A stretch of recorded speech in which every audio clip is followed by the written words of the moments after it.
Hey, this is Tommy Pate. And this is George Pay. Welcome back to our channel, The Journeys Group. This is where we have monthly YouTube videos that go over different topics, financial planning and whatnot.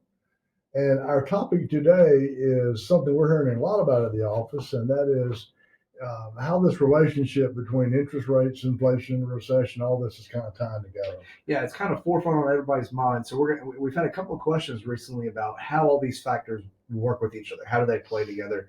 Why does raising interest rates combat inflation? Are we in a recession? All these sorts of questions. So today we're going to try and answer all of those. We're going to try and make it we're going to try and make it so that normal people can understand it. Put it in plain English. All right, here's how it works. We all know what a recession is. We all know what inflation is. Inflation is when money doesn't buy as much. In English, prices are going up. We're in an unprecedented inflation. I like it when it says we're in an unprecedented rate of inflation right now, which is, I think, 8.9%. 8.5. Yeah, which it's not unprecedented. It just feels funny because we haven't had these issues for 20 years, but we've had this before. So I would not call it unprecedented. All right, what causes inflation? Inflation is caused when there are less goods to be bought than people want. English. There are 10 people that want a car. There are only 8 cars. So the car manufacturer is going to do what?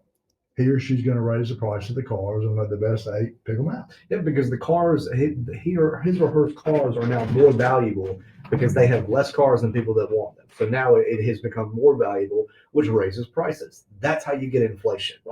Over time, it builds on itself. Where last year we had the supply chain issues, which caused again less supply, which means there's more demand than there are supply, so prices go up across the board. Now, last year you had COVID, and of course, COVID cut into the workforce, so we couldn't make the stuff. Boats, cars, trains, automobiles, whatever, were not being made because not many people were working. That was exacerbated by the fact that we had extremely low interest rates, some of the historically lowest interest rates we've ever seen, and so there were more people that could afford to buy big ticket items like a new car, a new boat, a new camper, because interest rates were so low. So we had unprecedented demand. And then when COVID ended, you had unprecedented demand because people want to get out of the house. So you had unprecedented demand for goods, and the goods weren't there. They just weren't there. So what happens is you have a red hot economy. It's an economy like a train running wild downhill. And a red hot economy means that the prices are going to skyrocket, and that's inflation. Again, because if you've got less goods than people want to buy, you can raise the price on it. Imagine an auction. The highest bid wins. And so if I'm a car manufacturer and I got 10 cars and 20 people want to buy them, I'm going to raise the prices on them. So how do we stop that? How do we cool off the inflation or cool off the economy? And that's where the Federal Reserve Board comes in. The Federal Reserve Board is that mysterious entity in Washington, D.C., that sets the Federal Reserve rate. What that is in prime English is what we call the prime.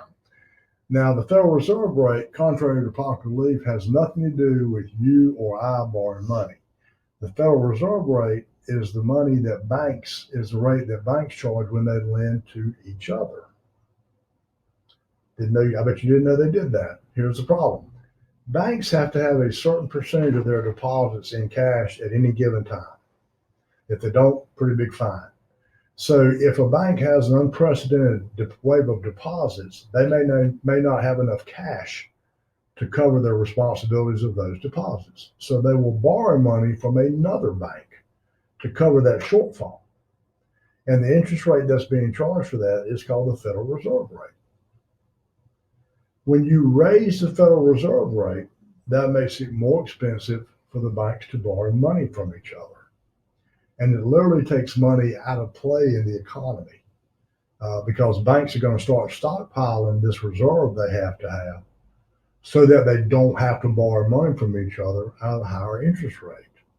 And as this cash reserve builds up, there's less money in the economy to be spent.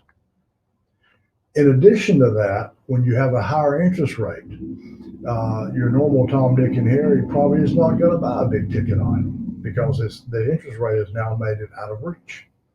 Large companies are not going to do any major expansion projects because it becomes too expensive to do that. So literally what that has done is it's put in theory, it's put a hiatus on people buying stuff. And by putting a hiatus on people buying stuff, then the supply chain can start stockpiling back. And when we have more goods than people want, prices come down. And that, in a nutshell, is what a high interest rate does for inflation. It forces it to come down. The trick is the Federal Reserve Board has to balance the growth of the economy and unemployment. They are charged by Congress to keep unemployment below 3.5% and to keep keep inflation around 2%. Right now, unemployment is 3.5%. They're pretty good on that, but inflation is about 8.9%. So if they continue to raise the interest rate, which we think they will probably do, you're going to see some unemployment go up because companies are going to lay people off because they can't afford to keep them because things are costing more. Now, those of you that are old coot like I am, back in 1980, when Carter was in office and the prime was 18%, the Federal Reserve Board raised interest rates so much that unemployment became over 10%. But that's what had to be done to cool off the economy. Now, this is a long-term fix in that it takes 3 to 5 years to come into play. The mistake the federal government made, primarily Biden's administration, was that they didn't do this May of last year. They held off a year to start raising interest rates because they wanted to give Biden a better political honeymoon, so to speak. They didn't want him to have my first year in office and they're raising interest rates. So they waited a year. And so having waited a year, that means that it's going to take longer to fix. So we got some pain coming. It's not going to get any better anytime soon. I anticipate, Jordan and I both anticipate another rate hike probably this month or next month. Yeah. But again, I bet you didn't know this. What's the prime right now? It's like 2.5%. It's not that high. It's not that high. It just feels high because all of us have gotten used to a prime of 0, which means that your mortgages and whatnot was 2.3, 2.4. A mortgage now is in the 6 to 6.5% range, which is not that unusual. And realistically, you and I have talked about this. Realistically, that's where it should be. We are not a 0% prime rate economy. A normal economy should have around 1.5, 2% prime. I mean, where we're at right now feels bad because we haven't had this in so long. But having a 2% mortgage is not realistic. Having a 4.5% mortgage is, and that's really where we ought to be. Now, again, a lot of people are not going to be happy to hear that, but that's just the reality of the situation. That kind of rate is sustainable. What we were doing before with the economy was fantastic. 0% interest rates are awesome. But that's not sustainable. And if that had kept up, the economy would have burned itself out at some point. And we would have gone into a full-blown recession very quickly, and maybe even a depression very quickly. The goal of the Federal Reserve Board right now is to have a soft landing. They're trying to tap the brake very.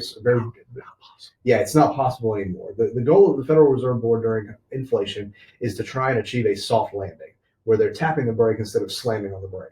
Well, because they waited a year, now they're having to slam on brakes. That's why we've seen 4 different interest rate hikes this year, all of at least 0.5%. But folks, you understand this, that the last 20 years of this economy have been false. 20 years ago, we had a president manipulate the stock, by president's administration, not him personally, manipulate the stock market, and they've all followed suit since then. Excuse me. We're the greatest country in the world, but our economy is not a 32, 33, 34,000 stock market. Nor are we 0 prime. That's crazy. Money can't be made with 0 prime. There's no incentive to make money at 0 prime. So that's not what you want. And so as we move back into what should be normal for us, I think we're going to go past normal and get into painful. I think it would not surprise me to see mortgages go up to 9 or 10% for a period of time.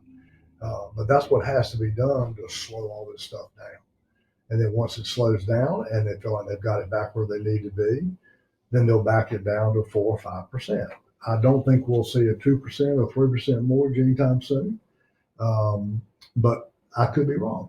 But anyway, that's our take on inflation and recession and interest rates. Yeah, that's kind of how it all plays together. You know, you hear so much about it in the news that it's often hard to keep track of all the information and really piece together what the truth is. And so the whole goal of this video was to try and dumb it down. yeah, I hate to say dumb it down, but that's exactly what it is, to take all these terms and put it into plain old English, to help you understand why they're doing this stuff and what the ultimate goal is and how this all functions together. Because if you understand it, now you now There's a certain amount of logic to it. yeah, there's a certain amount of logic. So please like our video and subscribe to it. That would be awesome.